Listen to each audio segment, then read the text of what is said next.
Yo, what is up, everybody? It is Tuesday. That means it's time for the Sports Court once again. I'm Showtime Eddie Cox alongside the Ohio State Buckeye Greg Beatty. Showtime, that was my nickname in college. Showtime Eddie Cox. Ask a few about them who know. They are out there. But hey, man. What?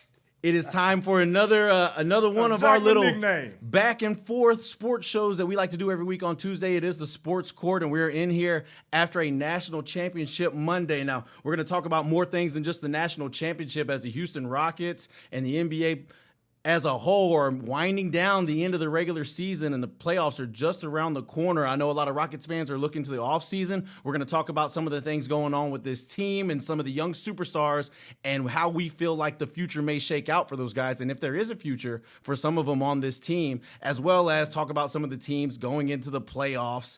And we're also going to talk a little bit about the NFL and the NFL draft, because it's coming up quickly, and there's some things shaking and moving. The Saints go from having one pick to now having two in the first round as they make a trade and position themselves maybe to get a quarterback. We're going to get into that a little bit later on in the show. But first, give it up for the Kansas City Jayhawks, the national champions. Now, if you missed it, Mark Emmett, president of the NCAA, fouled it up during the post-game ceremonies and called the Kansas City Jayhawks. If you missed it, it was hilarious. I was rolling on the floor laughing. I know Greg missed it because he likes to get to bed kind of early. But man, that was a knee slapper. I like to relive that one. I had to go back and listen to it again this morning. Hearing it live was great, but to listen to it again, it was hilarious. He quickly corrected himself. But Kansas does take home the national championship in a game that ended up being a nail-biter, Greg. Ended up coming down to the last shot. I think Kansas was sort of the forgotten-about team in the Final Four, even though they were the lone number one seed. But they ended up taking home their fourth national championship and their second under Bill Self. What do you think, Greg? Hey, you know what? Well, did Patrick Mahomes win MVP? Kansas City Jayhawks. Kansas City Jayhawks. Hey, I'll tell you this. Great job by the Kansas City Jayhawks. Well, seriously speaking, the Kansas Jayhawks, great job. Somebody's going to run with that and make like a T-shirt. Some college kid is going to be making bukus of money selling Kansas City Jayhawk T-shirts. You think? Hey, man, but hey, Eddie, great job. I'm Gregory Beatty. That's Eddie Cox. Skrilla Montana's in the building. Grade A radio. Eddie, hey, great game last night. I tell you what, congratulations to the Kansas Jayhawks. Bill Self did a great job winning his second national championship. Is it his second or his third? Second, right? It's his second. First since 2008. Great job by them. By second half, they came out in the second half and made those adjustments, but a great job by them. A senior-laden team, of course, and take nothing away from the North Carolina Tar Heels, as a matter of fact. And Hubert Davis, I mean, that guy did a great job all season. He got that team rocking and rolling at the right time, got that young team believing in themselves, believing that they could get the job done, believing in what he was preaching, believing in the culture that he was setting forth and the culture that he has brought and implemented with this program. And it really showed improved in the latter part of the season. You saw what they were able to do against the Duke team, who ousted Coach K in this last game. Kudos to Coach K. Kudos to Coach K on a great career. I'm sure he's ready to get out of there, having to deal with all he has to deal with in college and things of that sort. But the Kansas Jayhawks, hey, great job by them. Again, a senior-laden team, Eddie, but great job of them coming out in the second half, making the necessary adjustments. After falling down in the first half, they got out to a quick 7-0 lead, of course, and I was like, Kansas is about to run away with it. And then the next thing you know, North Carolina, they started picking it up, and they started doing all the right things, started attacking the boards, and next thing you know, North Carolina, they went into halftime with a 16-point lead, I think. And so first half, North Carolina was doing all the right things once again. Your boy Baycott, injured ankle. It showed in the second half that ankle was really sore. But the first half, he was operating on adrenaline, and he got the best of McCormick. As a matter of fact, with about close to 5 minutes left, he actually got McCormick, his second foul, got him out the game. And again, the first half, North Carolina dominated the boards. And second half, I mean, that onslaught, the first 10 minutes, 31-10 start of the second half by Kansas a 31-10 spurt, and all those guys that was missing shots in the first half, you talking about what's the senior's name? What's their names, Eddie? You know, I don't know which team you're talking about. I'm talking about Kansas. Okay. Who was missing all those shots in the first half. You had your guys, Christian Braun, Remy Martin. Always nice to have a nice Remy Martin shot. Remy Martin, Christian Braun, they combined to shoot 3 for 18 in the first half. 3 for 18. Second half, Eddie, 13 for 18. They made the necessary adjustments in the second half, and what they did in the second half, they just came out with the energy, and North Carolina, they did not slow down the onslaught in the second half of that game, and they did not. I didn't like the fact that Hubert Davis did not call timeouts at the times that he should have to stop the onslaught, and you see what happened. Next thing you know, Kansas has the lead, and ultimately they win the game. I like your assessment there. Right out of the gate, I think it looked like, first few possessions, just as I thought. I'm like, okay, Kansas is the stronger team. Look at them. They're going to jump right on UNC. But that wasn't the case as the half sort of waned on. Carolina took control. And you mentioned them on the boards. They were huge. I know we talked about Kansas and, them getting 35% of their offensive missed shots and how that was going to play a role in this game. It was actually the other way around as North Carolina was dominating the boards in the first half. And they used that to get out to that big lead. And actually, I think that's a record 16-point deficit, Kansas being able to come back and win the national championship. But coming right out of the gate in the second half, Kansas knew what they had to do. It was like all the adrenaline had worn off. It was a brand new ball game, 0-0, and they erased that deficit in a hurry. Now, I got to give North Carolina a lot of credit and Hubert Davis and company because they could have easily, folded up their tent and went home whenever Kansas came back and took a 6 or 8 point lead, right into the second half. You could have seen them sort of be like, okay, we don't really match up against this team, but you got to give them credit. They still fought back, and they had not one but 2 chances to win that game, 2 possessions to tie the game, to make a 3-pointer. In the end, when you saw Remy Martin step on the line and give possession back to North Carolina, that was crucial. It was in that moment that I thought this thing's going to OT. Like, this was meant to be a barn burner. There's no way they get one more extra possession right on a play like that, where you have a player that you're confident in his ability to handle the ball, confident in his awareness on the court, yet he steps out of bounds and gives UNC one more shot. They just didn't get a great look. I thought it was a terrible look that they got at that shot, but nonetheless, it was a great game. I enjoyed every second of it, man. And this March Madness feeling, it sort of bled into April, but this March Madness this year, man, we needed a good one like this, and this year certainly didn't disappoint. It didn't. And if you think back to the last time a North Carolina team was playing in the Superdome, a guy by the name of Michael Jeffrey Jordan, 1982, hitting that big shot, of course, James Worthy. But Dean Smith and the North Carolina Tar Heels in 1982, that's the last time they were playing at the Superdome in a championship game like that.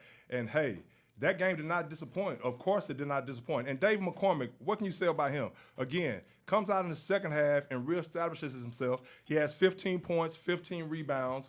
And again, those guards that were missing shots in the first half, they were hitting those shots in the second half. What about Ochai Agbaji, a senior who's going to be a first-round draft pick? At least I think. We could talk about that. Do you think he'll be a first-round draft pick? I don't know, man. It's going to be tough. It's going to be tough. McCormick, but what he did to actually get that lead toward the end of the game when he made the layup, and then he actually got them within 1 and then actually took the lead, or actually put them up 3 points, and he was big on the boards in the second half. He showed his strength, and he really did what he had to do, offsetting Baycott and actually getting him, really making him use that ankle that was been injured, and it really showed in the second half because he really turned up. And another thing that Kansas was able to do in the second half, they were able to get to the cup. They were really playing with a lot of energy, and every time a guy got a rebound, they were pushing the tempo. I don't care which guard it was that was pushing the tempo. And the thing about it is, North Carolina, again, they made no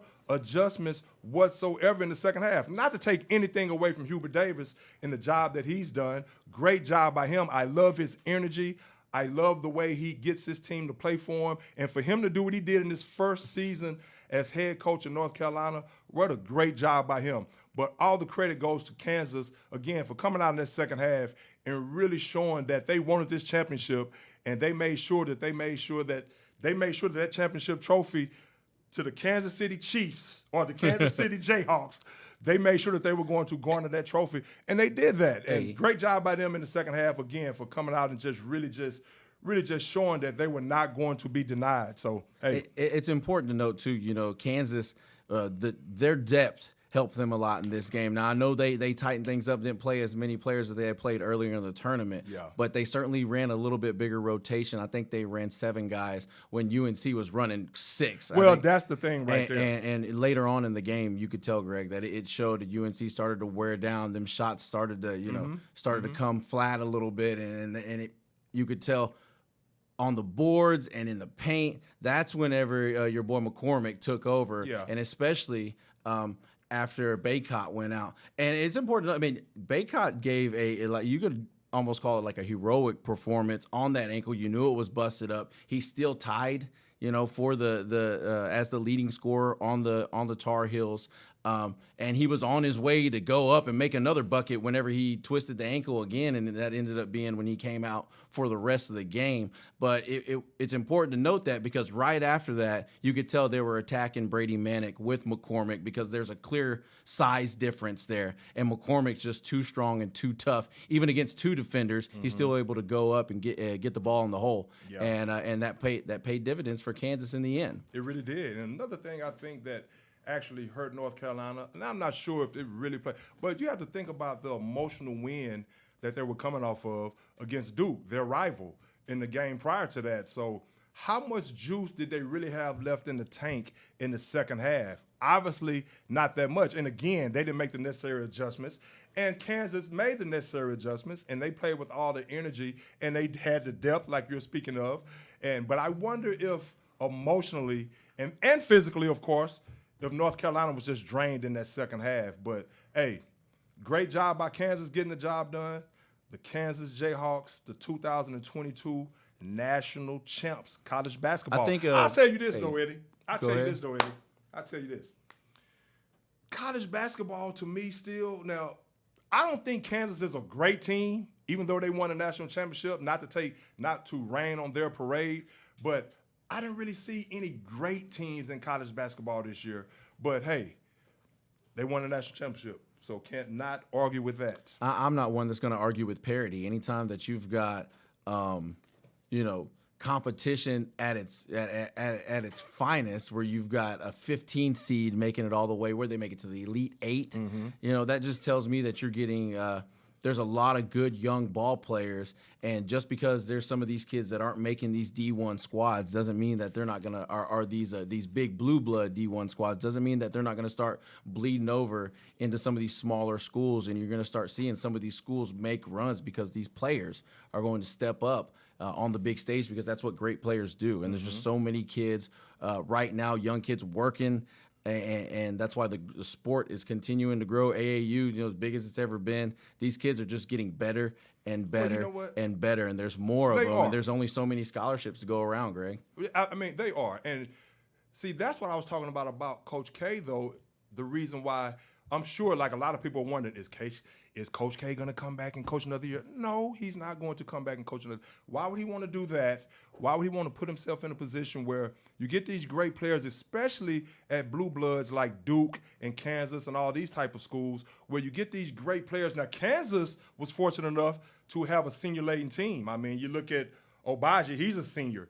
McCormick is a senior, or a junior or senior. I think he's a senior. But why would he want to come back and coach a team that you're only going to have these freshmen for? First of all, he has to go out and recruit.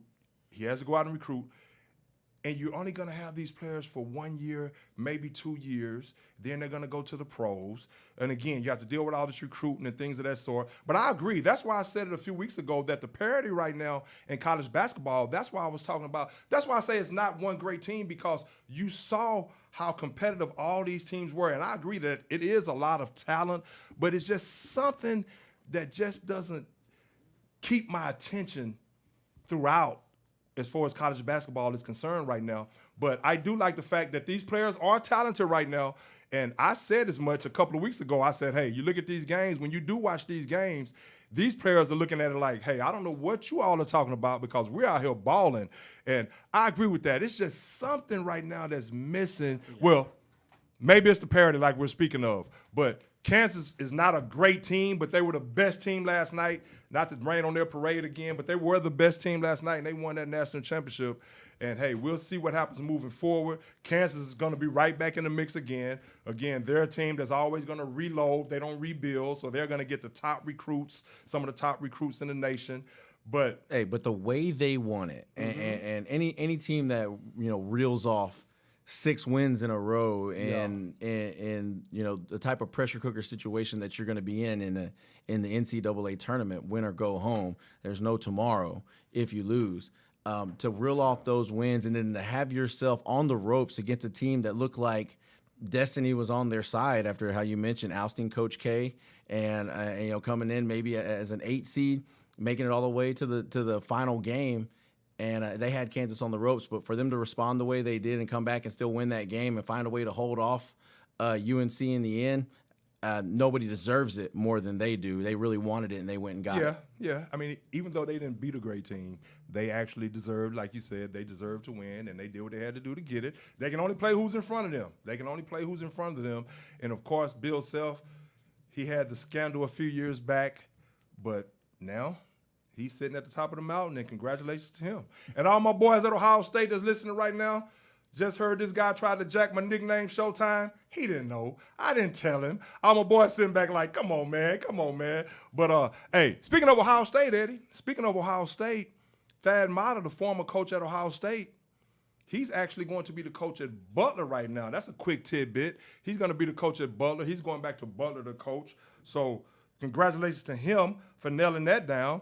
And, hey, again, we'll see what happens next year in college basketball. But right now, Kansas is sitting at the top of the throne. Great job by them for doing what they had to do last night. And, again, one more time, I want to congratulate Hubert Davis for a job well done in his first season at North Carolina. There it is. And, of course, there's a lot of NBA basketball we're going to talk about. Not a whole lot of NFL to talk about. I'm sure Eddie has some things he wants to highlight as far as a couple of trades are concerned. We'll definitely touch on that. But a lot of NBA to get into. Of course, the Lakers are looking like they're not going to be in the playoffs, Eddie. The Nets are looking like they're not going to be with Ben Simmons. But let me ask you this, Eddie, unless there's anything else you want to add on the college football tip. No, you mean basketball? No, go ahead. I mean on the college basketball tip. Go ahead. What do you think about the Dallas Mavericks and the job that they're doing? Luka Doncic. You saw what they did to the Milwaukee Bucks this past weekend. What do you think about the Dallas Mavericks right now? I mean, you know how this show, you and I both feel about Luka Doncic. I mean, he is one of the top 3-4 players in the NBA. Yeah. Mm-hmm. I don't think you get past number 4 without mentioning Luka Doncic. And we've always thought that alone has always had Dallas sort of as one of those teams that at any given moment could take off and become that type of team that's going to compete, for the West. I watched some of that game. I got out of church, turned it on, was watching Luka and Giannis. And let me tell you something, Giannis, when you don't watch him, every day, you almost forget how explosive of a basketball player he is. And he was doing everything he could to will Milwaukee to victory in that game. Luka was having none of it. Mm-hmm. And with Luka, it's not just his scoring that takes over the game. His ability to facilitate, watching him getting guys like Finney Smith involved in the corner, knowing that he's hot in that spot and finding him there not once but twice, down the stretch in the third quarter and into the fourth quarter. That played huge in that game. And watching them play against the Milwaukee Bucks, a team that I think easily the way things are shaking out in the East, I think, if I had to put my eggs all in one basket right now, I'm probably going to throw them in Milwaukee just because, they've been there, done that, and Giannis is the best player, I think, in that conference. So I would have to go with Milwaukee, and watching the way they played them in that game and fighting them off, Milwaukee threw everything but the kitchen sink at them, and Luka and company were able to hold them off, they're going to be a player. Now, you mentioned the job that Jason Kidd's done. I think he inherited a very, a roster just waiting to break out. I don't think it was coaching that was really holding back the Mavericks. I just think they just needed to grow. Luka needed to grow. He's getting so much more efficient in the sense that he's not turning the ball over like he used to. That was one thing that, it wasn't terrible. Like, we've seen how we've seen James do at times when he was here, James Harden. But he was turning the ball over at bad times, and it was hurting his basketball team. I'm not seeing those types of careless turnovers out of Luka Doncic anymore this season. And I know I'm not watching him every game, but I'm just not seeing it when I'm getting a chance to watch him. Whenever in the past when I had, he was good for at least one or two of those turnovers where you're like, man, come on, why'd you make that pass? You're really trying to do something that has to be 100% perfect, right there threading the needle to get that pass in there. And don't take that chance if you don't have to, And I think he's learned that, and this season it's really starting to show. And they're right there. It's just the West is so competitive, How do you, even if you do have a breakout season, how do you get past an explosive Suns team? I know. We're definitely going to talk about the Suns. Hey, and as far as the Mavs are concerned, and I was impressed with that victory. And at first, I didn't really like the Spencer Dinwiddie trade, but after seeing the way it's unfolded as of late, I mean, what he gives them somebody who can break anybody down off the dribble. Of course, you can take the ball out of Luka's hands, but Luka is a guy, his usage rate is off the charts. It's probably the highest in the NBA. But what makes Luka so good is the fact that he's 6'8", 240, and he can get to anywhere he wants on the floor, and the way he controls the pace of the game. And I don't care who he's playing against, who's guarding him on defense, he just gets to where he wants to get, and he makes all the necessary passes, the guy has eyes in the back of his head, literally, it seems like. And of course, he's playing under a great point guard in Jason Kidd. I mean, the job that Jason Kidd has done since he's come over there, he's a guy that has been noted for having intense practices, saying anything he wanted to players and rubbing players the wrong way. But the thing about Jason Kidd, he's implemented a culture of tough, tenacious defense, and every player on the team is buying into what he's preaching as far as defense is concerned. They're one of the best teams in the league as far as defense is concerned right now, and it's just spread throughout the team. Everybody wants to play defense, and they have all these guards who can switch and all these athletic guards who can play. When they got rid of Porzingis, I thought that was going to be a deterrent. I thought that was going to hurt them, even though he's a guy that stayed injured a lot of times. But again, you pick up Spencer Dinwiddie, so you have a guy, and they're playing without Hardaway right now. So you look at what Jason Kidd is doing with a team that's been often injured as well. And you have Spencer Dinwiddie, you have the guy who you're talking about, Finney Smith, but you have all these guards, and you have all these players who can create their own shot, who also want to play defense. I mean, that's a recipe for success right there. But Jason Kidd, he's aligned himself with a great group of assistants. He has J.J. Barrera, so that's somebody that Luka is familiar with. He has Dudley over there, who he has as an assistant coach. So again, but the culture that he's implemented, and of course, they had a great coach in Carlisle before that. But Jason Kidd, a lot of people are surprised. A lot of people are surprised by the way Jason Kidd has come along this season, because his last two seasons in his last coaching stop, he wasn't that good. He underachieved, so to speak. But now he's taken his team and he's ran with it. And I had to remember that Jason Kidd was actually the coach of this team. I have to look sometimes and be like, damn, Jason Kidd is the coach. You looking for Bill Carlisle down there? Yeah, I'm like, damn, Jason Kidd is the coach. And what a tremendous job he's doing. And Luka, again, he's a guy that controls the pace of the game. I mean, his step-back three is deadly, but he can get to the paint. He can post up. And the guy is special. He is special. And he never gets deterred. He just keeps coming at you. He keeps coming at you. But I like what the Mavs are doing right now, and they're going to be a player in that Western Conference. I really feel like that. But to your point about the Phoenix Suns, though, the Phoenix Suns, they do look like the team to beat, Eddie, for real. Jeez, man. I mean, number one seed, in the entire league, only 16 losses on the year. Yeah. We thought they'd fall off the tracks whenever Chris Paul went down. Not the case. they're a machine. If they don't win the title this year, I'd be shocked. I'm curious to see, like I said, if Milwaukee comes out of the East. Like Miami, we know they're having a great year. I'm still not a believer in Miami. Call me crazy. No, I'm just not a believer in them at a championship level. Yeah. They've always gotten so close, but for whatever reason, when they get in them big games, the breaks don't ever go their way. I mean, we've going all the way back to 4 or 5 years ago. Every time they're in the playoffs. Lately, since Braun has left, the breaks just do not go their way, it seems like. I'm not a believer in Miami. It seems like they don't have that. And it sounds like it's based on superstition, right? But nah, I agree with that, because what happens is, I think when you get into the latter part of the playoffs, and even though Jimmy Butler is a great player, he's not a superstar like a KD or a Giannis or a Chris Paul or a Devin Booker, someone that could just take over the game on the offensive end and really just go get you buckets at any given time. I mean, he can get you some timely baskets and he can do some things, but they have some great role players and they have some players that can get it done as a team collectively. But I don't think they have that one go-to guy where you can just give the ball to him and you say, okay, the last 4 or 5 minutes of the game, you just do what you have to do and get it done and get us home. And I don't think Miami has that. Yeah, to me, he's not even like a Jason Tatum or anything. You still got a guy like him where you feel like he can go off, all like you mentioned, offensively. Now, Butler's going to give you some D. He's going to give you some grit, and those are things that are quantified differently in different games. In certain games that may really help you in the playoffs, but that grit isn't going to help you when you really need a big time three, when you really need a shot, when you really need somebody to go out there and get you 35 plus. Yeah. And, you don't feel like that they have that guy. And you go start looking down the list. You look at Boston, Milwaukee, Philly. You feel like they all have that guy. Yeah, well, let me speak on Milwaukee right quick, and I want to get your take on Philly as well.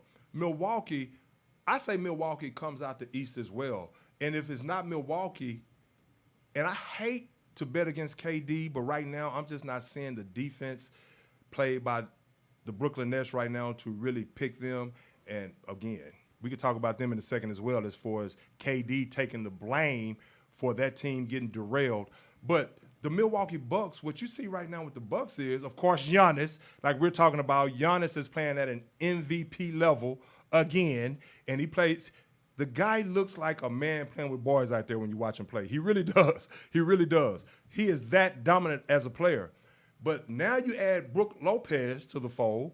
You have Drew Holiday. You have Middleton, who comes and goes, but he's still a great player.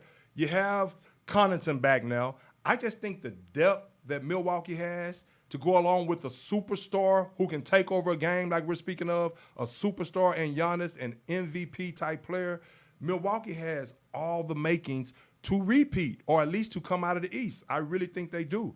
As far as Philly is concerned, what did I say a few weeks ago in here when they first got James Harden? You're getting some love on the comment line. I know longtime listener Richard Johnson agrees with you, as he has Milwaukee repeating as well. Every time we get a chance to talk basketball, he tells me how they're going to repeat. So I have seen him on there. I know he's buying what you're selling, Greg, when you talk about the Bucks and being able to repeat. The only problem I have that is I think this is the year that Chris Paul gets his first NBA title and cements himself as the greatest point guard of all time. Okay. Hey, you know what? I would not be mad.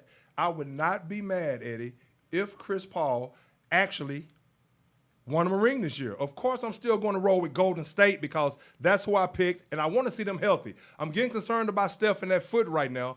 We'll talk about them in a second.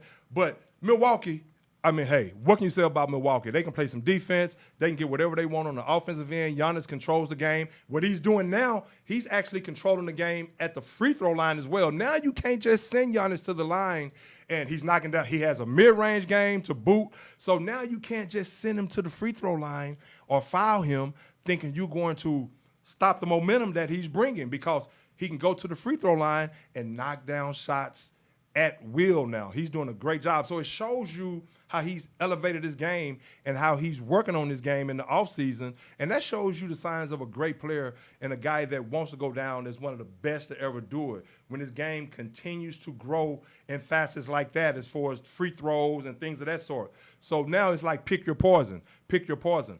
But Philly, what I was saying about Philly a few weeks ago when they acquired James Harden, I said, one, when everybody was talking about Philly now, they may be the team to beat. Look out for Philly. I was saying, hey, the Philadelphia 76ers, is James Harden still going to be that guy that he was in Houston right now? And is he going to be that guy consistently? That's the thing that I was concerned about with Philly, because I hadn't seen that as of late. He doesn't seem to have that first step as he had once before. He's not getting the calls that he once got before by the referees, and he just doesn't have that explosiveness as he had once before. Now, granted, he's going to have some games where he puts up huge numbers. He's going to have those. Now, we'll see what happens in the playoffs, of course. Of course, what he has to do is get Joel Embiid the ball. Of course, when he was in Houston, he had a lot of kickouts where he had shooters and things of that sort. Now he has to get the ball to Joel Embiid, and he has to operate from a sense like he's the second call to Joel Embiid. And I don't think he has a problem with that. I just don't think that they're going to have enough coming off the bench to really make them a serious threat in the Eastern Conference. As great as Joel Embiid has been, as great as James Harden can be potentially, I still don't. Tyrese Maxey, he's a nice young player, but I still don't think they have the overall depth, especially coming off the bench. And they gave up some of that depth in the trade to the Nets, of course, giving up Andre Drummond and Seth Curry. But I don't think they have the overall depth. As much as I like Doc Rivers and the way he can motivate his team, I just don't see Philly. I honestly don't see Philly getting out of the second round. I couldn't argue with you. I don't wish Philly to get out of the first round. I'm not gonna say I hate James Harden. I'm really sour to James Harden, and I'm not surprised that things aren't just, all rose petals and chocolates over there in Philly, because you think about the roster and the team that got put around him, that Daryl Morey put around him here in Houston. And not just once, but twice, he built great rosters around James Harden. And James himself, he failed to elevate himself to what I would call a championship leadership level within the basketball team. And that's why ultimately in big games, he failed and came up short. And I can see the same stuff happening here in Philly. It has some people asking, you pull up ESPN.com right now, you go to the 76ers page, the very first story is, will the 76ers re-sign James Harden? And I think it's a no-brainer that they're going to.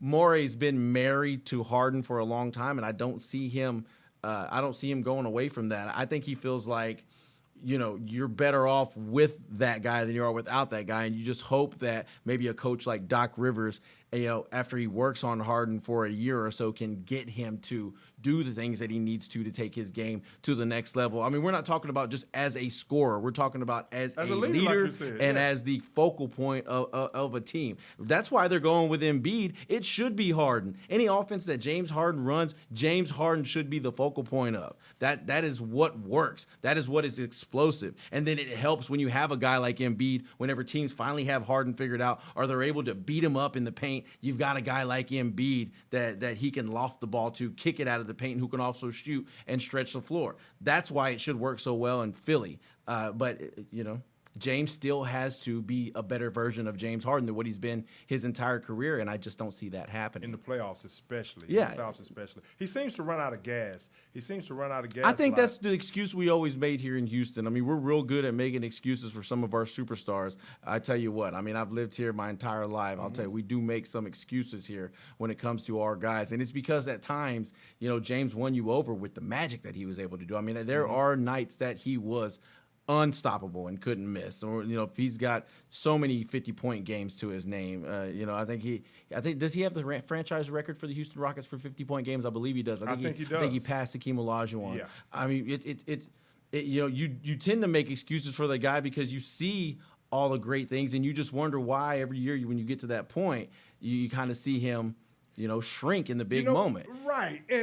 But sometimes when I watch make him excuses, play, it's got to be because he's tired. It's got to be because he's doing too much. Well, I think sometimes he does look tired to me. It looks like to me a lot of times, especially in the playoffs, especially in the latter part of the playoffs, it seems like he just doesn't have the legs and explosiveness that he had maybe early on in the game or earlier in the series. He just seems like he doesn't. It seems like he has dead legs, and of course, a lot of that is just him just trying to do too much, or just does not have the capability of turning it on when it matters. I mean, I'm not here to make an excuse for James Harden, but it seems like a lot of times he just runs out of gas because his legs seem like they get waterlogged or something, and he just seems like he's stuck in mud because he's trying to carry the load. Now he doesn't have to carry the load. If he does want to rest a few possessions here and there, he can come down, he can lob the ball in to Joel Embiid. Whereas in Houston, he was controlling the ball and he was getting into the lane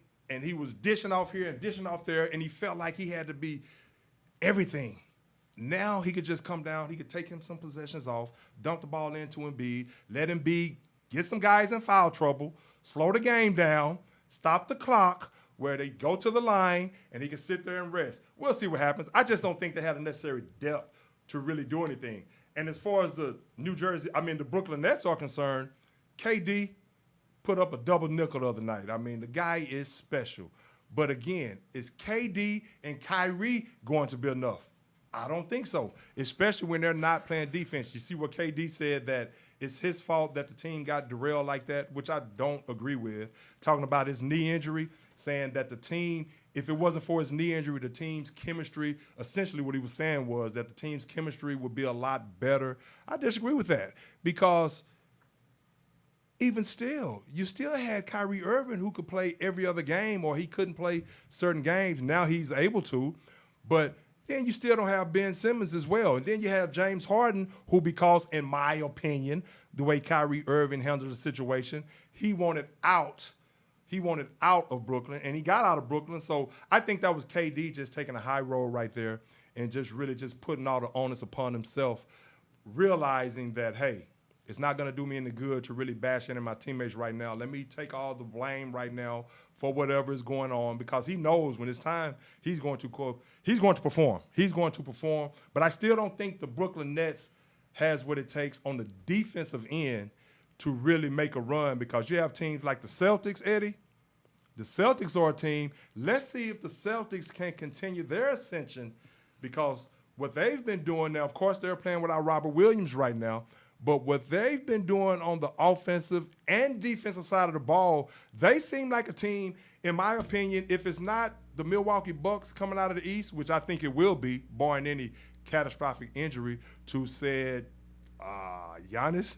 But if Giannis is healthy and the Bucks are healthy, I think the Bucks come out of the East. And not to disrespect Miami like we were doing. Well, we didn't disrespect Miami, but we both feel that they just don't have the firepower at the end of the day, even though they play collectively as a group, and they're going to play some good defense. Again, when you have a guy like Giannis, you need that one ultimate superstar at the end of the day to wheel you home to victory. And Boston has a couple of those guys in Jason Tatum and Jaylen Brown. And what they're doing on the defensive side of the ball, I mean, if you look at Jason Tatum is playing at an MVP level right now. And he's going to get some votes. He's going to garner some votes, but he's not going to win the MVP. We could talk about that in a second. I want to get your take on who you think the MVP might be. But Jason Tatum and Jaylen Brown, they can light it up. And then when you add the fact that you have a defensive player in Marcus Smart who may be in the running for Defensive Player of the Year, and that's not to mention, I hate that Robert Williams got hurt. That's the anchor of that defense. That's a pogo stick in the middle at center right there. So you have someone that when they funnel everything in to the big guy, he jumps and at least tries to protect the rim and protects the rim and tries to block everything coming his direction. So it's going to be real interesting to see how soon and how effective Robert Williams is when he comes back, because if he doesn't come back in a timely fashion, just say if he doesn't come back when they have to face someone like the Miami Heat or the Milwaukee Bucks in the playoffs, if he's not back, Boston is not going to beat those teams, as great as they are and as great a job as that coach is doing with that team, especially on the defensive side of the ball. I don't think they really get out of the East.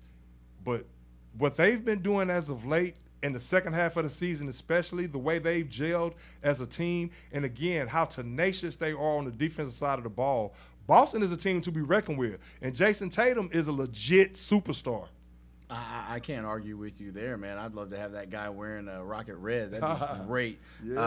He's a beast. I've always been big on the Celtics, and I think whenever Brad Stevens stepped, aside and got out of the coaching role and decided to go into the front office, I think that was the best move for them, and to let some of these younger players develop. Look, let's just face it, Brad Stevens, he's a great basketball guy, but I think there's limits to to what he can do offensively with his basketball style and the way he likes to play.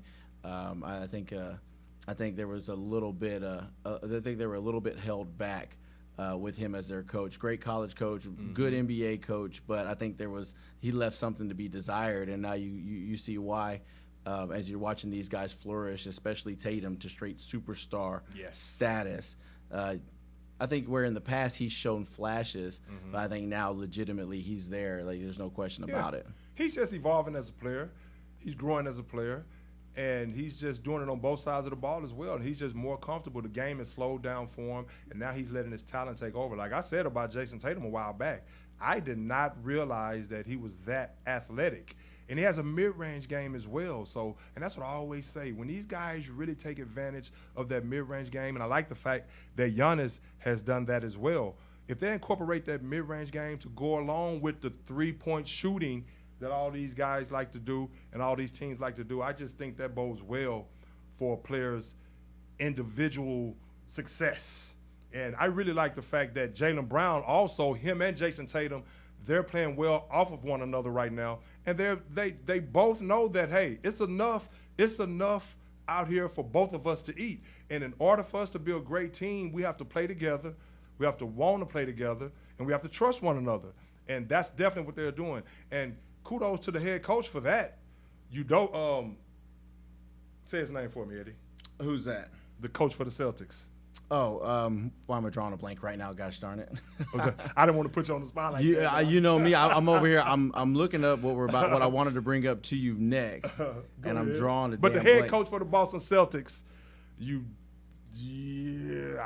I want to say his name now since we're talking about it. Coach for Toronto. Well, the head coach for the Boston Celtics. Udoka. I was gonna say that, but I didn't want to mispronounce his name. But no, you had me on the spot because I'm looking at his face and I can't think of his name. Yeah. Well, he's done a great job with them. They got out to a slow start, but he's done a great job of really bringing that team together and really getting them to play as one. What I was wanting to ask you about, now that we kind of run through a few of those teams there, and what I was gathering information here on. One day we have to run through it. And what I want to ask you is Jalen Green maybe one of the most underrated or less talk about rookies right now because of where he's playing here in Houston? Easily, I think if you look at his numbers in March, he's averaging up over 20 points a game. You look at where he started the season out. I think he started the season out under 15, somewhere around 14, and they were laborious points. You know, now. Some of that athletic ability, some of that scoring ability, his ability to just create and score with the basketball now is night and day better than where it was at the beginning of the season. Yeah. And I feel like easily if he was not wearing a Rockets uniform, I don't think there'd be any question that he's without a doubt the rookie of the year. Well, but I don't think he'll get it because he's playing here in Houston, and let's face it, as a team, they're just not very good. Right. Now, they're not winning games. Right. And you know what? As far as rookie of the year, you can't take anything away from Evan Mobley, the job he's done with Cleveland. I think he's been fantastic. He's been fantastic. Scotty Barnes has been fantastic. And Jalen Green, as of late, now he's had 4 30-point games in a row. And what's happening with Jalen Green is what I've said about some of these other players. The game is just starting to slow down. And you've heard me say that I think he's the next Kobe. And I think he's eventually going to be a lockdown defender as well because he's so athletic. But the fact that he's playing in Houston, the fact that the Rockets, they're so terrible right now and they play absolutely no defense. Now that's what they're going to have to get their mind. They're going to have to get their mindset is they're going to have to start playing some defense because they scored 132 points the other night. I think he had 31, and they still lost. They still lost 135 to 132 or something like that. But Jalen Green, he's coming on at the end of the season because, for one, he's healthy. Remember, he missed some time earlier because of that hamstring. And once he's gotten back into the fold, and also they say he's a hard worker, Eddie. They say off the court, or they say he's a gym rat, put it like that. So when they're not playing basketball games, he's in the gym. And he's a guy that likes to study the game, a la Kobe Bryant. That's why I liken him to Kobe as well, let alone the athleticism. But the last 4 games, he scored over 30 points. And hey, I'm going to tell you, next season, Jalen Green is probably going to average close to 30 points a game. Because what's happening now is, as well, I think his teammates, they're looking for him. He's been working with John Lucas, so he's getting to where he wants to get on the floor. The game is slowing down for him. He's picking and choosing. He's knowing when to take over. He's knowing when to slow down, when to ramp it up. And again, he's evolving as a player because of repetition. The more repetition you get, and he's just soaking it all in. He's soaking it all in. So if you want to get better, if you have that type of athleticism and you want to be great, you're going to be great. And from all accounts, he wants to be great. Now, I don't know exactly. Now they're starting to look for him more. And that's what I was saying at the beginning of the season. When I watched some of the games, it seems like they were freezing him out, and the Rockets were doing a lot of, okay, your turn, my turn, your turn, my turn. It looks like now they're running more design plays, and they're running more plays saying, okay, you're our guy. You're going to be our guy moving forward. You're going to be the leader of this team. We picked you number 2 overall, so it's your team. Get him the ball. And I like the fact now that he's taking advantage of that, and he's thriving. He's thriving. Now, I'm not sure, Eddie, as much as I love Kevin Porter Jr. I knew that's where you're going. I was going to chime in on Jalen Green before. Go ahead. Greg's like a pair of runaway roller skates, man. You put runaway them on freight going train, down. baby. Yeah. Runaway freight train. It's just rolling, man. Go with it. Only thing that can stop you is a little rock. Who is that? A little rock. You ever ridden on some rollerblades or some roller skates and hit a little rock? Oh yeah. You go flat, right? Flat. No, not that. It can only hope to stop me. Not that other rock. I hope you weren't thinking about that rock. No. The only thing that can stop old Greg is a little rock.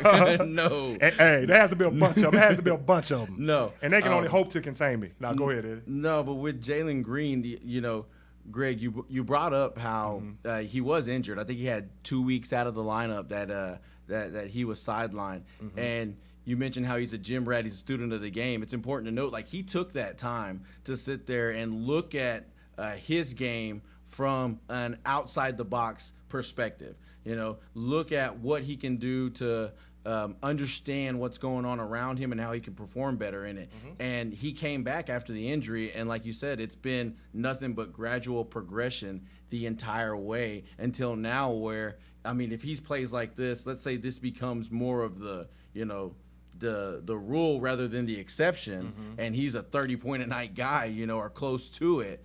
And all of a sudden we're talking about, hey, this guy's a freaking superstar. Yeah. And you'll see the comparisons. You'll see people, putting his, what he's averaging now as a rookie or as a 20-year-old up against what Kobe was doing. There's still a lot of growth. I mean, tons of growth, to where I even think, to even talk about him in the sense of like Kobe. But where I get excited is I'm talking about the potential. You look at him right now, like his body, watching him warm up, man, he looks physically fit, dude. Like, I mean, he looks like an explosive basketball player. He looks strong, and when you watch him, even though like he's not a big guy, like he's jumping through people. Yeah. People are swatting at his arms, and they're not getting the basketball away. He's wiry strong. Yeah, he's solid. You can tell he's rock solid. And then I look at this guy as being, that guy for the Rockets. He doesn't have to be Kobe. Like, he doesn't have to be the greatest, one of the greatest there ever was. But I think he can be the first Jalen Green. I'm sure that's what he would say. Yeah, I think he could be a guy to where you don't have to worry about if the Rockets have their Batman anymore. He can be that guy. Yeah. And now what the Rockets have to figure out is, how they're going to build this team around him. And they're already off to a great start.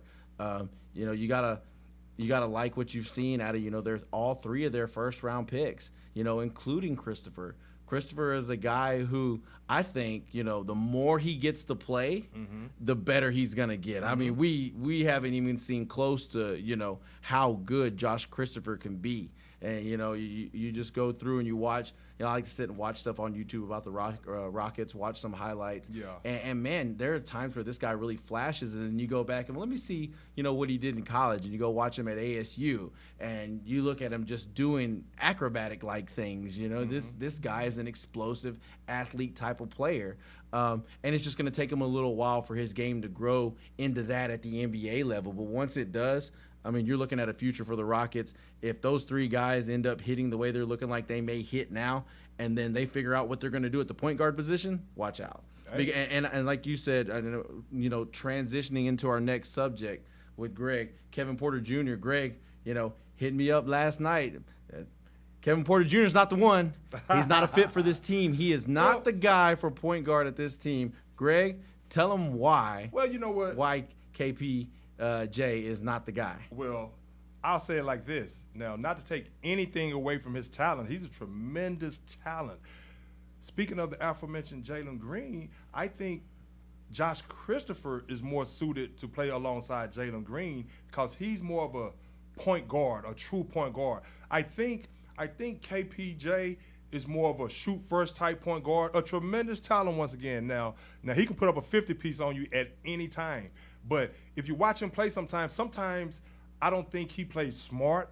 He's getting better. And, of course, I guess I shouldn't be too critical because he has gotten better as the year has waned on as a player. And he said so as well. He said that he's learning some things that he actually didn't know to start the season. So I have to give him credit for that. And maybe I should be more patient with him. But he seems like he has more of a Russell Westbrook type of mentality at point guard. And I think to play alongside Jalen Green, for him to really thrive, I think you need more of a point guard, say like Josh Christopher, who can also get his as a scorer as well, but I think he would look more to defer and get his teammates involved first, whereas I think KPJ is a guy, he's going to look to score first and then get his teammates involved. And I've seen a lot of times where he would come down, just say Jalen Green has a nice stretch, he would come down and he would be like, okay, well, I guess it's time for me to get mine, and he would have to go off for his 5 or 6 or 7 minutes or however long and get his. So we'll see what happens moving forward. But he's a tremendous talent, man. Don't get me wrong. It's interesting that you bring up, Russell Westbrook because, like I mentioned, I like to watch, stuff about the Rockets and get different people's opinions and see, what people are saying about the Rockets. And some people are comparing the relationship a little bit to, the relationship of Westbrook and Harden. And not in the sense that they're both those types of players, but in the sense that, you never really saw them both eating real well at the same time. It was either one was doing really well and the other one's kind of standing off to the side, and then, okay, now it's your turn, Russ. Yeah. Go ahead and go out there and go eat and, go get yours while I kind of stand off to the side. Now, I don't think it is anywhere near to the level that it was with James and with Russ or what we're looking at now. No. I think it more has to do with, Greg, if you look at or if you ask some of the people that are surrounding this team or that are closer to this team than you and I can get, what they'll tell you is that Stephen Silas wants these guys to figure out how they're going to operate offensively on their own. They're not scheming up a lot of plays. They're not running a lot of what you would call their system. They're basically letting these guys go out there and figure out how they can play with each other the best way and how to mesh the best way. The only problem is when you've got young guys, a lot of times they're not going to figure it out quickly. It's going to take a while. Sometimes when you look around the league, you got to bring in a veteran who can kind of help guide these guys along and help them figure out how to learn how to play together whenever somebody's giving you a blank slate, sort of like how Silas is giving these guys. Now, maybe next year, whenever Silas has sort of watched this experiment unfold throughout the year, because let's face it, I think it's a great experiment, especially if it leads to you getting the number 1 overall pick or another very, very high draft pick. You're not really losing anything with these guys because they're so young. You're going to have them for so long. You've already drafted really well. It doesn't hurt you to sort of let them go out there and say, hey, go figure it out. And that's why at times, you've admitted it, Greg, it almost looks like a backyard style of basketball with no defense. And whoever has the ball, they're trying to school the guy in front of them and try to get to the hoop and score. Yeah. But it's going to take Stephen Silas to hold these guys through accountable. The offseason, implementing and installing the offense that they hired him to be the coach to implement, if you know what I mean. The offense we saw in Dallas. That's it right there. And I will say this. From the start of the season to now, they're playing more team basketball. They're moving the ball more, and they're starting to figure out to some degree that that's what they have to do to be successful. Now, what they really have to figure out, and here's where I fault Stephen Silas to a degree, and I really want him to succeed as coach, I really do, is their defensive mindset. They don't come and play with that defensive intensity night in and night out. With them being that young, if anything, they should be tenacious on the defensive side of the ball. Of course, the turnovers are mind-boggling. It's almost hard to watch this team play because turnover after turnover after turnover after turnover. Now, they have some veteran leadership now when they got your boy that came over in the trade, but he's not playing right now, though. Schroeder, they got some leadership in Schroeder, but he's not playing right now. But Schroeder, Dennis Schroeder. I called him Dennis Schroeder for long before. Right, but hearing defensive mindset, if they get that squared away, then they can play off of that, and everything else would just come naturally to them. Then they could evolve as a team, but they have to get their mentality right on the defensive side of the ball. I think with KPJ, speaking of veteran leadership, I think he has enough talent to where maybe you could package him and maybe you can get a couple more players, because I guarantee you, if you put Kevin Porter Jr. on the market right now, there's going to be some suitors for him, and you can get maybe a veteran player, a nice veteran player that's in the rotation that can really help this squad and that can help them and show them how to be professionals night in and night out. And you could probably get you another or a couple of other young role players or players that can come in and contribute right away. I think if you make a move like that, you can really add to the ascension of this team, and you can make them ascend even more quickly, I think, if you add a few more pieces with the trade of Kevin Porter Jr. But, hey, we shall see. And I really like the talent on this squad, man. And that's why we're talking about the Rockets right now, even though the Rockets are irrelevant and their season is about to end. And, of course, MLB opening day coming up Thursday. Of course, we're going to talk a lot of baseball coming up in the coming weeks. But, hey, the Rockets, hopefully in the offseason, they continue to work, continue to grow. All those players continue to get better off the court, be professional, and I see the sky's the limit for the Rockets. I really think the sky's the limit. I really do. Yeah, and they're looking to next year, obviously. I mean, here down the stretch, you see them win 2 games in a row against the Trailblazers, or you make it 3 out of 4 with a loss to the Mavericks in between wins against the Wizards and the Trailblazers. And they're like, whoa, hang on, we got to slow down a minute. Okay, yeah, we want to see good things out of you guys, but we don't want to blow this top 1 or 2 pick that we're probably going to have again this year, which is going to be huge for the Rockets. I'm curious to see who they have at the top of their draft board. If you talk about moving on from KPJ, I don't know if, for me to do that, I feel like you have to either believe, wholeheartedly that Christopher is the guy, or that you're getting the guy or have the means to get the guy that's going to replace him. Right now, I really feel like the Rockets believe that Kevin Porter Jr. and Jalen Green are going to develop as this dynamic duo. And I'll agree with that. It seems like that. That's what they're pushing for, and then everything else is just going to be sweeteners, whether it be the likes of Şengün and whoever they get in this year's draft. I think Şengün is going to be a star. I think Şengün is going to be a star, and I like the fact that they're letting him play, and they're really letting him evolve as a player. And the fact that he's working with Akeem off the court. Well, I say off the court. I mean outside of the games, doing practice and all this and that. He's working with Akeem, and I like the fact that he's trying to get better as well. But I think Şengün is going to be a great player. He puts me in the mind of Jokic, maybe an inch or 2 shorter than Jokic, but his style, the way he plays, is similar to Jokic. But I wouldn't be averse to actually watching KPJ if he can develop more of a mentality like, okay, me and Jalen Green, we're in this together, and when it's time for him to eat, okay, when he's cooking, I got to feed him the ball no matter, even if I do know that I can get mine. If he becomes more of a pass first point guard, I don't want to take away from his edge. I don't want to take away from his ability to go get his shot at any time and break anyone down off the dribble. I don't want to take away from that, because he's a tremendous talent, and he should use that to his ability. He should use his ability to his advantage, obviously.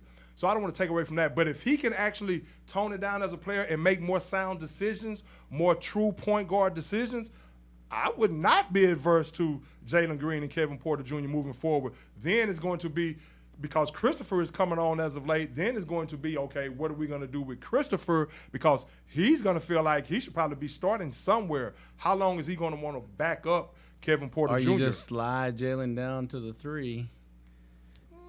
Hey, I see him as a 2. Oh, yeah, I mean, he's definitely a 2, but don't think that you can't have an elite scorer playing the 3. I mean, they're playing a lot of guards these days. We've seen, I mean, of course, Durant's damn near 7 foot, but he's definitely a pure 2 guard, and we've seen him play small forward just because that's how the lineup calls for it to be played. You know, I mean, whenever look at him when was in Golden State. When you're not gonna play Klay at the 3, so you play Klay at the 2, you play Steph at the point, and then KD fits right there in at the small forward position. I could see that in Jalen, especially just the way he plays. Oh yeah, well, I mean, he's 6'7". I think he's 6'7", so I can see that as well. But and plus, I just wouldn't go throw out Christopher just because you decide to stick stick with KPJ. Doesn't mean you have to throw the baby out with the bathwater with Christopher. You keep him on your roster and you let this guy continue to develop. If he's happy, and at some point in time, if he's happy. I mean, they drafted him in the first round. I guarantee you he's happy right now. He's happy right there were now. a lot of people that thought he might slip into the second, but and the Rockets decided to go ahead and take him right there. Right at now, 24. if they're playing all 3 of those guys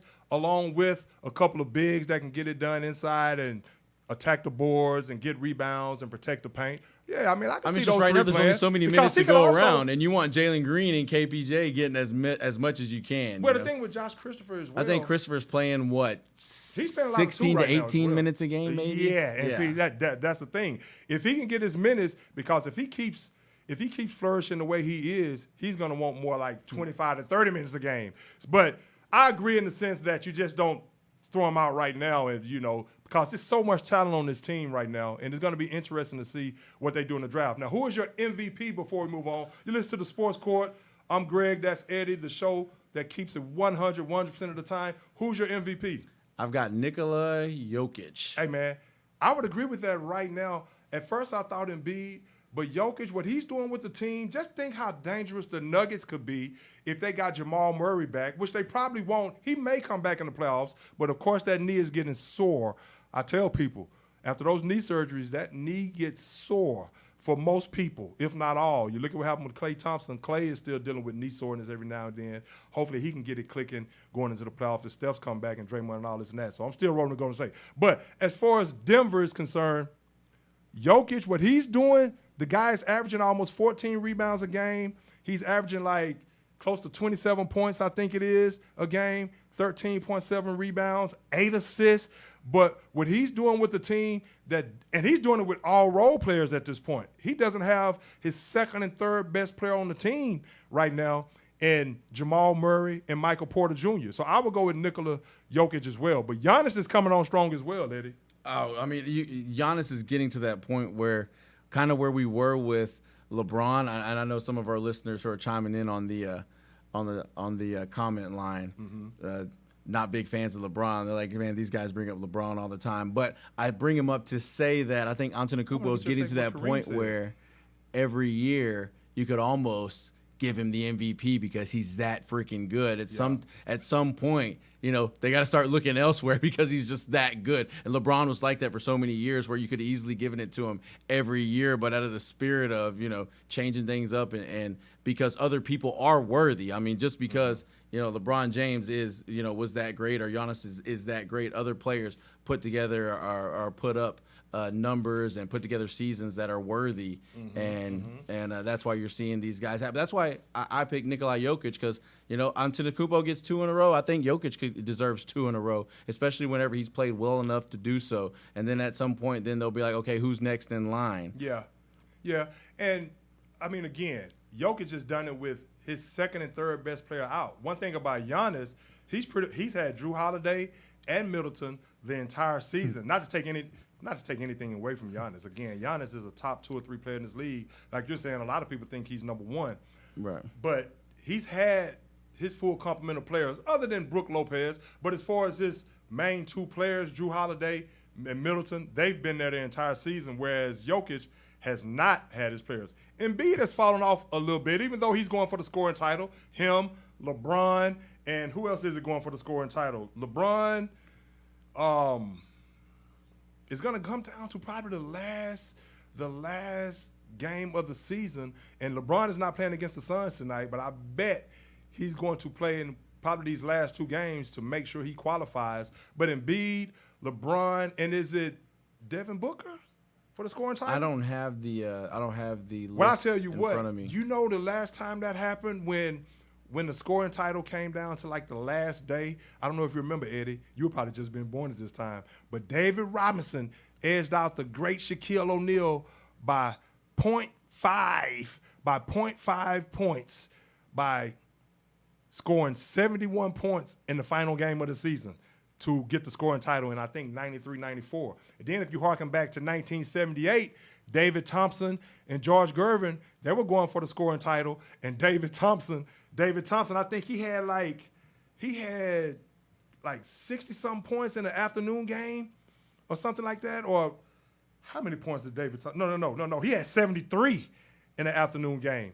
And so George Gervin, the Iceman needed to score, I think, 59 later on that evening in the last game of the season. Later on that evening, he had to score 59 to capture the scoring title. The Iceman just went for a cool 63. He just went for a cool 63. So it's going to be interesting to see who captures that.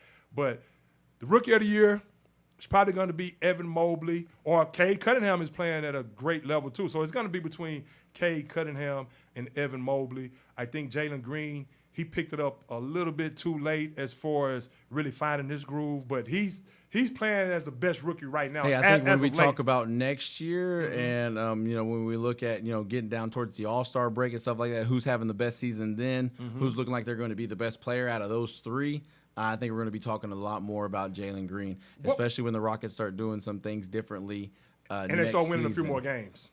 Now, what was this Kareem said about LeBron? Did you hear what Kareem said about LeBron?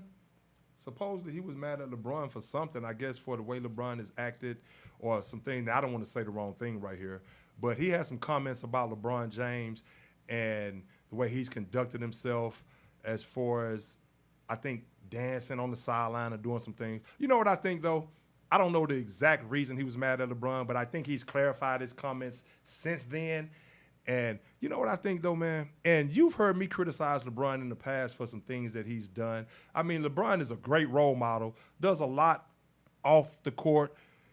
I mean, the guy has built a school in Akron. I mean, the things that he's done for the community, you cannot argue with that. But you've heard me say some things that I've disagreed with LeBron about, the way he's conducted himself. Not that, now, he's a great person from all accounts. And he seems like a great dude, but just some of the ways he's conducted himself, or like throwing some of his teamemates under the bus, and maybe we've talked about it. We've talked about it ad nauseum for years. I mean, but you know what? For somebody like Kareem Abdul-Jabbar to come out and point that out, and to call him out on that just goes to show that it's not just people being LeBron haters. It's more than that. LeBron has some of these tendencies. I think some of these guys are a little jealous of LeBron. But hey, and the wealth that he's accumulated. But when you've got you think Kareem Abdul-Jabbar is jealous of him? No, he's calling it. Be surprised. He's calling it like he sees it. Man. He's backtracking. He's calling. Yeah, but because he realizes. Look at that. He realizes that I'm working on this. He realizes that. You got it covered. He realizes that. That there's things that LeBron can do different, but he also realizes that by calling him out like that and making it a public deal, it's not helping nobody. All right. So he apologized for that, but it doesn't mean he said he didn't mean to criticize LeBron like that, but he didn't say that what he felt like he was wrong. He said, he said what he said, but he apologized for how LeBron took it. Well, LeBron James, he actually went to the Lakers because of what Kareem and Magic and all those guys did to set the path for him to go to the Los Angeles, and of course Kobe and Shaq. And you've heard me criticize LeBron as much as I like LeBron James. You've heard me say a lot of things about LeBron James in the past. Like you said, we've both talked about it ad nauseum as well. But I think a lot of that too, because I've heard Michael Jordan say some unflattering things about LeBron James, and again, you would not think that those guys are jealous. Of course, their legacy speaks for itself, but I honestly think some of those guys may be a tad bit jealous of LeBron and the wealth that he's accumulated and what he's accumulated. I mean, he just doesn't, this is a different time and age, and he just does things differently than what they did and in the age of social media and things like that. And and Kareem, your boy, also said, and Kareem, very eloquent if you look at some of his articles, I read an article where he was talking about what we talked about last week about Chris Rock in the situation where Chris Rock actually he was saying that he thought Chris Rock handled that well. The same thing you said, and we both now trust me. I'm not saying that Chris Rock he handled it bad. I was just saying I couldn't have did it like that. You said you couldn't have did it like that. Especially now he was put in a precarious situation, but at the same time, Kareem said that. I mean, think about it. It's easy to sit back and play Monday morning quarterback and things like that. But let's look at it like this too. If Kareem Abdul-Jabbar, if Robert Parrish was up there, if Kareem Abdul-Jabbar was making a speech and Robert Parrish, for whatever reason, and I know this would never happen, but we didn't think that would happen as well. If Robert Parrish went up there and slapped him, I don't think Kareem Abdul-Jabbar would have turned the other cheek right there. What the hell happened right there? Kareem? Yeah. Shoot, hey man, the way Kareem likes to scrap. What happened? Okay, we're done. Keep going. We're done. Hey, the Sports Court, we'll see you next week. We'll see y'all next week. Hey, baseball season starts. This Thursday. We will see y'all next week. We have some NFL to get into, but we'll get into it next week, of course. The Sports Court, Legends Live and Let Live. Before we go, I know your camera's gone. Yeah. We didn't get a chance to mention that everybody's furniture is free, man. I didn't get to mention that during we were talking the NCAA tournament. If you bought $3,000 worth of furniture from Gallery Furniture, your purchase is free. There it is. And also, Mattress Mac won $15 million hedging his bet so that, he could give away free furniture. Just another sign of a guy doing things, here in the city of Houston that nobody else does. What a philanthropist and one of my favorite people on the planet. Oh, man. Been watching my Mattress Mac since since the mid-'80s. But yeah, we apologize for the technical difficulties. We're at the end of our time anyway. Yeah, Greg, it's time to go. Your camera died. We got these new cameras in here. That's why Greg's looking all spiffy. Hey.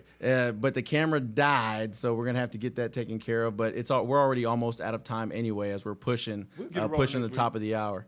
Hey, baseball season start Thursday. Justin Upton, Eddie, do $28 million by the Angels, designated for assignment. Hey, we'll be back next week. Talk a lot of MLB, a lot more NBA, of course, and we're going to talk some NFL next week as well. We didn't get a chance to tonight, but we'll talk it next week. Hey, Legends Live and Let Live. Later, guys.